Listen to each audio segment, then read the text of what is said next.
এটা প্রায় ৮-৯ বছর তো হয়েছে। শিশুদের বন্ধু রংতুলির পরশে বলতেন মনের কথা। শিশুদের প্রিয় পাপেট চরিত্র পারুল আর বাউল ভাইয়ের স্রষ্টা। ছবি আঁকবো, নাচবো, গান করবো, তার মানে বাংলাদেশকে উজ্জ্বল করবো। তিনি দেশবরেণ্য চিত্রশিল্পী পাপেটম্যান খ্যাত মুস্তফা মনোয়ার।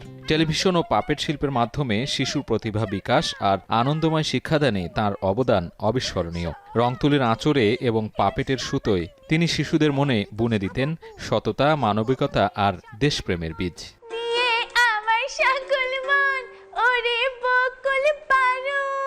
স্বকীয় বৈশিষ্ট্যে গ্রাম বাংলার পুতুল নাচকে পরিচিত করিয়েছেন বিশ্বমঞ্চে। টেলিভিশনে নিয়মিত বাঘা ও মেনি চরিত্র তৈরি করে পাপেট প্রদর্শনী দিয়ে তিনি রাঙিয়েছেন প্রজন্ম থেকে প্রজন্মে শিশুদের শৈশব।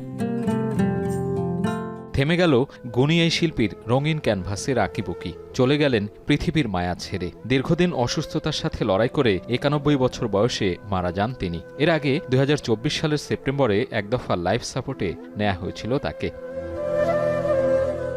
গুণী এই চিত্রশিল্পী ক্যানভাসে তুলে ধরেছেন বাংলার চিরন্তন প্রকৃতি, মানুষের জীবন সংগ্রামের গল্পগাথা। সাব গেমসের মিশুক নির্মাণ, কেন্দ্রীয় শহীদ মিনারের পেছনের লাল সূর্যের স্থাপনাসহ নানা সৃজনশীল কাজ দিয়ে অর্জন করেছিলেন দেশি বিদেশি স্বীকৃতি। শুধু ছবি আঁকিয়ে নয়, বরং টেলিভিশন নাটক, অনুষ্ঠান নির্মাণেও ছিলেন সমান পারদর্শী।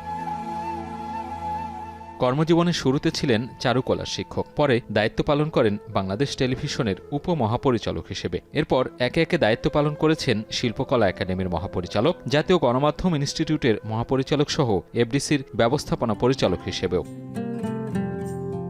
দেশের গণমাধ্যমে ছিল তাঁর অনন্য অবদান। শিশুর প্রতিভা বিকাশের জনপ্রিয় নতুন কুড়ি অনুষ্ঠান প্রাণ পায় তাঁর হাত ধরেই। শিশুতোষ অনুষ্ঠানের পাশাপাশি ৭১ মুক্তিযুদ্ধ চলাকালে গণসংগীত পরিচালনাও করেছিলেন মুস্তফা মনোয়ার। এছাড়া সে সময়ে চিত্রশিল্পী হিসেবে মুক্তিযুদ্ধের পক্ষে জনমত গঠন ও শরণার্থীদের উদ্বুদ্ধ করতে গুরুত্বপূর্ণ ভূমিকা পালন করেন।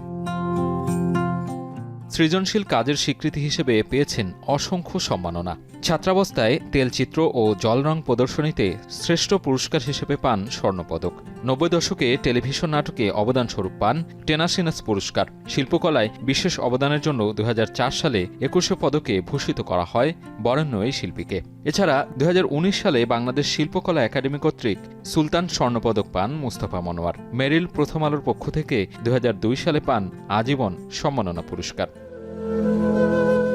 দেশের সংস্কৃতি অঙ্গনে অনন্য এক নাম মুস্তফা মনোয়ার। মৃত্যুর পরেও তার শিল্পকর্ম থাকবে সাংস্কৃতিক অঙ্গনের পথিকৃৎ হিসেবে। স্মৃতি হয়ে থাকবেন অসংখ্য মানুষের মনের ক্যানভাসে। সাজিদ আরাফাত, এখন, ঢাকা।